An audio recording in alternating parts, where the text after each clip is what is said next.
The cost of overpricing a home. Hello, everybody. My name is Roxanne Gobari with Pemberley Realty here in San Diego, California, along with my partner, Santiago Guerin. Short, we call him Santi. Hi, everyone. Nice to see you again. All right. Excellent. Are you ready to start another session and talk about pricing and the effects of pricing? Yep. Looking forward All to it. right. Let's do this. Okay, so we are talking about the cost of overpricing in high demand areas such as La Jolla or Del Mar. And since we have our office in Del Mar, let's talk about Del Mar in terms of pricing and overpricing or underpricing. Okay,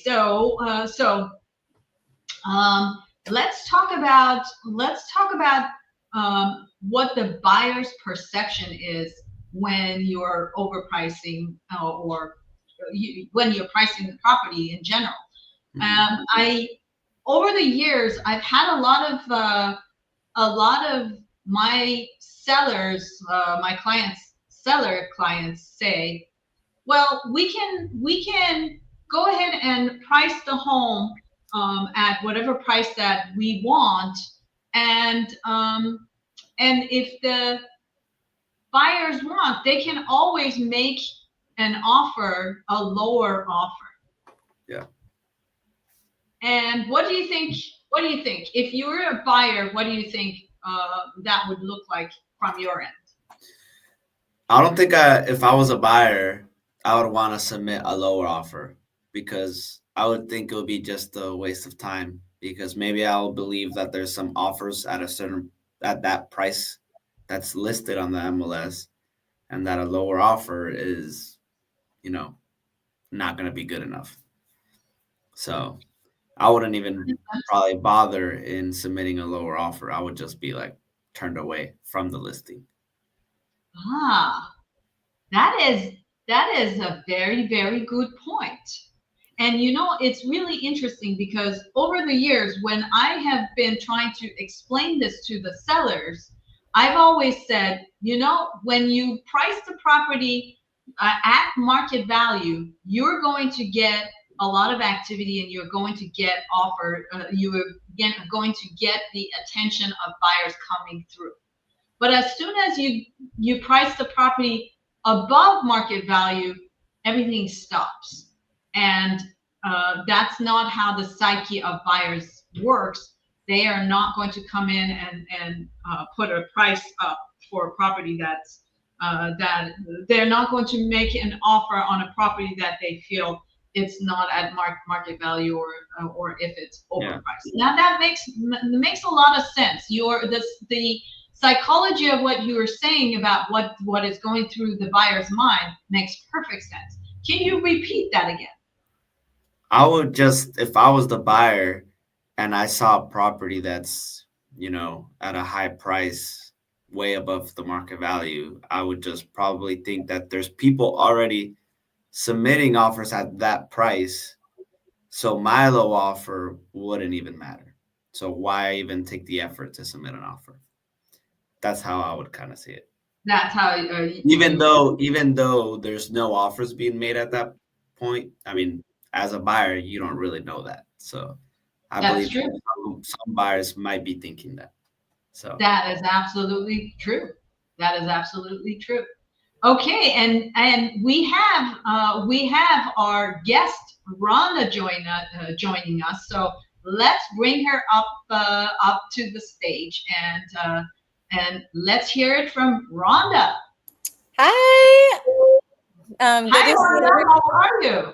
I'm good, Roxanne. And just to catch it early, it's Randa, like panda with an R. Oh, love it. Okay, Yeah. Rhonda. Yeah, Randa. Super excited that you guys are having me join. Thank you. I know we're talking, I don't know if I've like missed anything, but we're talking about overpricing in certain areas, right? Yep, we Cool. are. And give us an introduction, Randa, about yourself, and tell us a little bit about you. Yeah.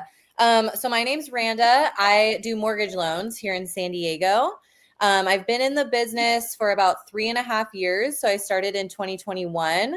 Honestly, when I started, rates were good for about 5 months, and then they jumped up to like 4% and then just kept creeping up from there up to like 8%. So I started in a pretty tough market, like people would say, but it was actually nice because I learned a lot of strategies to help people get lower interest rates, especially when it comes to homes sitting a little bit longer on the market, which is kind of what we're talking about right now.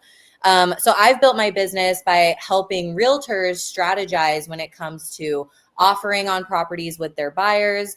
And a big part of that is connecting with the listing agent, getting a good idea of where the seller is wanting to net, and maybe strategize when it comes to oh, sorry, my phone just rang. And then maybe strategize when it comes to maybe offering a little bit more, or if the house is overpriced, looking at comps in the area and getting some credits back, whether it comes to, closing cost credits, or we can do a strategy called a temporary buy down, which is a credit from the seller that allows us to lower the interest rate in the first few years of the mortgage. So those are some ways that I've kind of been helping agents strategize when it comes to, one, listing the property, right? And maybe offering a credit back if they are overpricing a little bit so that the seller is netting where they want to. Or on the buy side, helping people strategize and getting those credits back depending on what the home is listed off of. So yeah, were you gonna say something? I was actually going to say what you're describing is what Santi was asking about the other day when we had an offer that was asking for a 3-2-1 buy down. Uh-huh. And so is that similar to what you're talking about? Yeah, exactly. So there's a few different buy downs that you can utilize. There's a 3-2-1, there's a 2-1, and then there's a 1-0. So I'll just, since 3-2-1 is the topic that got brought up, what that is essentially the seller is prepaying the interest savings for the buyer's first 3 years of the mortgage. So in year one, the interest rate is 3% lower than today's market rate. In year two, it's 2% lower. And then in year three, it's 1% lower. And then years 4 through 30 kind of goes back up to where we locked them in at today. So just to put that into perspective, if rates are at like 6.5 right now, in the first year, the buyer would get a 3.5% interest rate, which saves them almost $2,000 a month in their first year of their mortgage. So I'm guessing that was probably a pretty large credit that they were requesting back from you. And then the 2-1 is similar, except for it's in 2 years. So 2% lower in the first year, 1% in the second, and then goes back up in year three, which is a much lower credit. I actually have a handful of buyers that have a 2-1 buy down right now. They're in escrow. So their interest rate is going to be in the 4% in the first year, and then it's going to fluctuate. There's also a 1-0 buy down, which a lot of people don't talk about, but it's a much less credit. It's usually under $10,000. And that allows for the buyers to get an interest rate 1% lower in their first year. So just kind of gives some wiggle room. I know a lot of people talk about, rates coming down this year and maybe being able to refinance in the next couple years. So the cool thing about a temporary buy down is the seller credit that we ask for never gets put to waste. So that credit gets put into what's called a buy down account and gets pulled from every single month to accommodate those interest savings. Now, if they want to refinance during their buy down, they can. So they can permanently refinance to lower their interest rate, and then the remaining credit that's in that buy down account just gets applied to the principal balance of the mortgage. So that was actually something, a buyer that I have in escrow right now, the listing agent was kind of fighting us on those credits because she was very adamant of like, rates are coming down this year, they're going to be able to refinance. And so when I talked to her, I kind of gave her the budget that our buyer was wanting to stay within. And I assured her that, the money that her seller is going to be giving us isn't going to go to waste, even if they do choose to refinance. Yeah, exactly. Mm-hmm. Well, we were going back to the notion of overpricing a property. and also talking about the impact of the final sales price. What has been your experience with this? What have you seen in the past 3 years that you've been doing business? Yeah. How have you seen the final price being affected by listing at market value versus overpricing a property? Yeah. So listing at market value, when it comes to lending, there's an appraisal that gets done on the property throughout the process. And so if a home is overpriced and it comes like, obviously the comps in the area, the recently sold sales, that's what the appraiser is going to base it off of. They take into consideration upgrades or things like that. But if they're comparing this property to other properties that have sold in the area at market price, the chances are the house is going to appraise at market value. And so when it comes to that point, then sellers and buyers have to either renegotiate where they're going to bring the sales price back down. So pricing it over kind of was a moot point anyway. Or the buyer is going to have to come in with the difference because the bank, the lender, is only going to finance a home based on what it's worth. They're not going to just give you extra money for no reason. So, especially in a market like right now where San Diego homes have jumped up a lot over the last 5 years, interest rates are still considered higher if people are comparing it to, pandemic times. A lot of buyers don't have that extra money to come in with the difference of the property. So, unless you have an all cash buyer that's not going to get appraised, the financing is going to be pretty tough if the home is overpriced and it doesn't appraise for that amount. That brings up another point that I was thinking, and curious to see what you're thinking of. During the pandemic, because homes were appreciating so much and so quickly, and they were also in such high demand, a lot of buyers would remove their appraisal contingency, with basically saying, no matter how much the house is worth, we're going to buy it for whatever we're paying, regardless of what the appraiser's opinion is on the house. We're going to pay for it that much, which basically meant if the appraisal came in lower, then the buyer would have to come up with that extra amount out of pocket. And something that I had not ever seen before was that lenders started pushing the lending requirement up to match that gap amount. And is that something that you guys are continuing to do, or are we going back to the pre-pandemic days of if a property did not appraise, then basically there were two choices: either the seller would reduce the price or the transaction would fall apart? Yeah, so we are able to kind of push it a little bit if we need to. But typically, I mean, from what I've been seeing, I honestly haven't seen a lot of properties like having to do that just because demand isn't as high as in the pandemic times. So from my experience right now, we're kind of going back to those pre-pandemic times where, there aren't like 50 offers on one sale. And so sellers are in more of a position of accommodating the buyers because they don't have all of this demand anymore.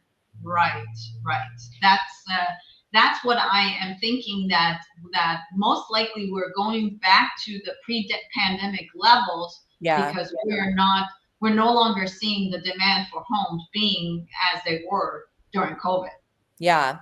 Another thing too, kind of more on like the buy side, is when a home is priced fairly and let's say, or maybe even a little bit under, I'm seeing a lot of people, that is what's causing like bidding wars and a lot more eyes on the property. And then you can most likely get it up to that point that you're maybe trying to overprice and list at. When you either price at market or price a little bit below, it causes more competition on the property, which then you can maybe get your sellers a little bit more money. Or on the contrary, like let's say a buyer is getting a really good deal on it and the house actually appraises for higher, then we can maybe even renegotiate and go in at a higher sales price. And on the buy side, maybe ask for some credits back so the seller's still netting the same, or just creating for a less like loan to value ratio. So that's always a possibility too. And then it's great news. I mean, and maybe you don't change anything at all, right? Maybe you just keep buying the property at what you originally agreed to, and then the buyer's walking in with a little bit of equity too. Right. Yeah. Exactly. Okay, so let's also talk a little bit about the seller's perception, and also talk a little bit about what has happened to our market, because the memories are very short, both for buyers and for sellers. When the demand goes high, then sellers want everything that they can get, and when the market changes, then buyers' memories also are very short. And in the sense that, okay, well, if you have to buy, use this opportunity and jump in as quickly as you can, because the market could change very quickly. Right. And I'm always struggling with this to try to basically get either your seller to understand that, okay, well, it's not always going to be a seller's market, and the same for the buyer. It's not always going to be a buyer's market, and how to basically create more of a balance between the two. Yeah.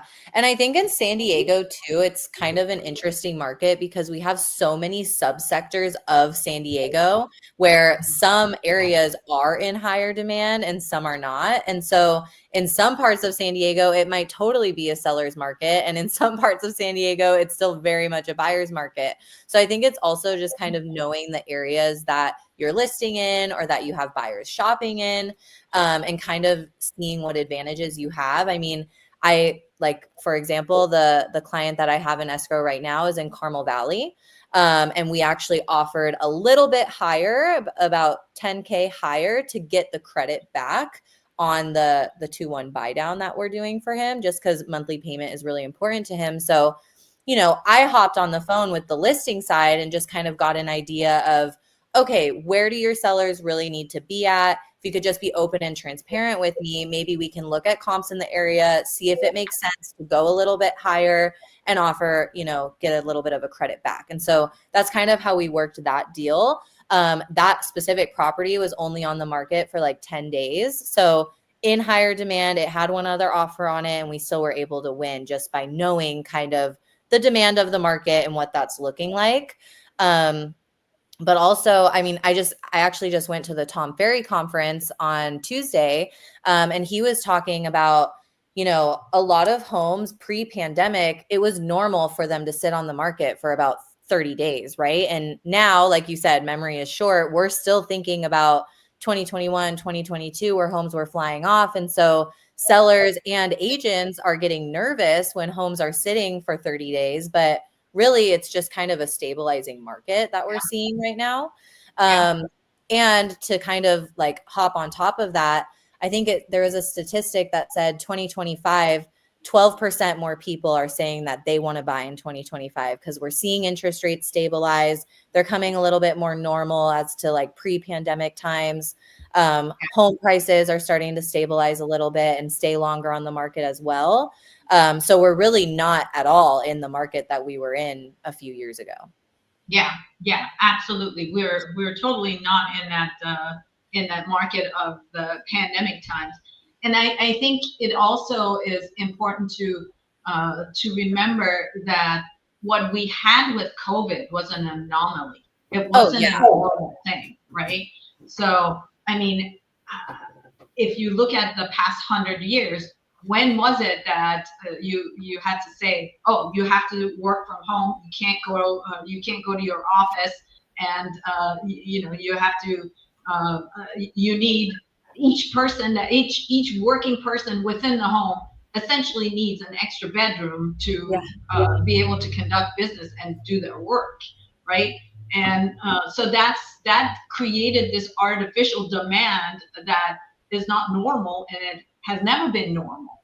Right. So now we're back to okay, houses are no longer a commodity. Houses are now again turned into a place to live, and a place to live, depending on where it is, location, that determines the price, right? Or desirability, and of course other factors that come into play when you're trying to price a home. Exactly. Yeah. And whenever you see a home that is overpriced for the area, I mean, what are we seeing happen right now? They're sitting a lot longer, 60 days, sometimes 90 days, and then you're seeing price reduction, or in escrow, and then maybe it appraises under, and so that buyer backs out because they don't have the money to come in. And so really you're giving yourself and your sellers a disadvantage when you're overpricing homes in these areas, because people are going to see that and they're going to wonder what's wrong with your property, when it might not be anything wrong with the property. It's just the price that you started at, and you don't want to have to explain that to people. And so I know a lot of agents that are just super realistic with their sellers, like, hey, listen, I know you want this price, but right now the market is saying this. And so if you want to hold off and maybe wait for it to get there, then we can. But being realistic with the price is what's going to help your house sell. So it's really just priority onto what, if the seller needs to sell, then they need to be realistic. Yep, absolutely. I totally agree. Santi, anything else that you're thinking that we need to cover before we say goodbye to our audience? I mean, I think we covered a good amount on everything. I mean, it's great that we got to see how it's like on the lending side too as well. But yeah, definitely, interesting thoughts and comments about it, and I think it's very useful to always be realistic and have keep it in mind. Pricing is very important when it comes down to selling your home. So before we break, let's also remind our audience, if you're watching this on YouTube, please give us a thumbs up. If you're watching this on Facebook, please give us comments and let us know that what we're putting out there is helpful and you're enjoying the content that we're producing. And also we want to thank our guest Rhonda for joining us. Rhonda is a loan officer. And I apologize, not Rhonda, but Randa. It's okay. Randa. Yes, exactly. That's okay. That's been like the debate of my whole life, Randa versus Rhonda. But yeah, super happy that you guys brought me on. I'm happy to come back at like any time and just share what I'm seeing in the market. Everyone can follow me too at Lend with Randa on Instagram. It's also my website. So yeah, always happy to help strategize, whether it's listing your house and doing cross qualifications or what makes sense with that, or on the buy side as well. And would it be okay for the audience to call you? Yeah, I would love that.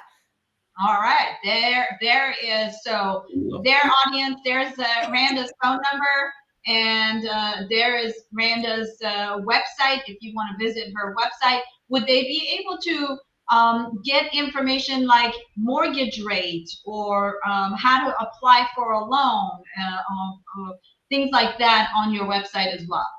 Yeah, so links to apply for a loan are on there. There's also a tab on the side for signing up for my weekly newsletter. I send out interest rate updates on there, different tips when buying a house. I also throw in like a podcast rec and a book recommendation and events going on specifically in San Diego. So all of that information is all on my website. It's on there. Okay, and if you are on Instagram, you want to give a follow to Randa, and if you are following us, you can also reach out to me. There's my phone number, and also if you want to reach out to Santi, there's Santi's phone number, and I also would appreciate it if you give a follow. There's our Instagram handle on Instagram. There is our website. Or if you want to reach out via email as well. So So thank you again, everybody, for joining us, and make it a great day. And again, if you are watching this on YouTube, please give us a like and a thumbs up so that we can go up further on the algorithm, and we can get more viewership, and we can also send you reminders for our next videos that we're posting. We're posting every week, and we have an amazing guest such as Randa join us every week.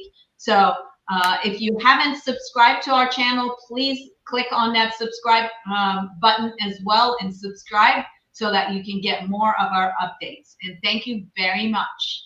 Thank you. Everyone, great week.